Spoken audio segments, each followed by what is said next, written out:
us through firstly about your partnership relationship, because it's always difficult to find a business partner. And you've just mentioned something that a lot of businesses or entrepreneurs go through is they partner with the wrong co-founder. Is it somebody you knew, you just went into business with, and sort of why did you fall out, so to speak? It's really interesting you say that, because obviously we have about 2,000 clients now.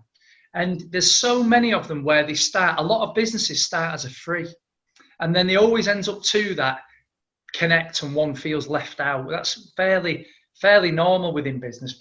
And what I always find difficult is if you're in a personal perspective, if you're in bed, so to speak, with a partner, non-business, I mean in your personal life now, when things peter out, you break up and you move on.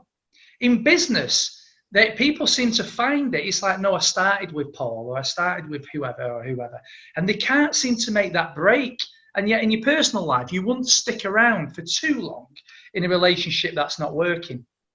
In business, clearly what you find is if you've got two or three and they're not getting on, they're all really snipering and trying to get the staff on side and the team on side in their own way, and you just have a dysfunctional business. So my advice is always just get out of it like you would get out of any other relationship that's painful or destructive. With me, it was funny because I was leaving, and then my partner at the time said he would come and join me, and he was my boss, and then we went in it 50-50. What I realised was he never quite accepted that now it was 50-50 and he wasn't my boss anymore. And he constantly, it was one of the worst stages of my life from a sort of it was a mental fight every day, because I had a vision to go here. His vision was different. In many ways, it doesn't mean he was right and I was wrong, but we had different visions. I had a vision for the future. He had a vision. He was older than me, so he wanted to pull more money out, for example, every month. And it can just be as simple as that. I wanted to keep reinvesting. He wanted to pull the money out. And the business was just fighting internally all the time. And then I would try and get the staff on my side, and he would try and get the staff on his side. And there wasn't a clear, concise vision and goal within that firm.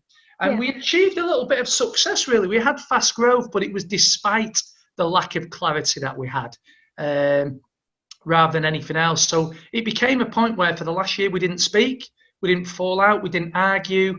And then he actually came to me and said, this just isn't working. And we unravelled it as fair as we can, with a bit of pain, but we both had to move on in our separate directions. So please do subscribe for weekly updates.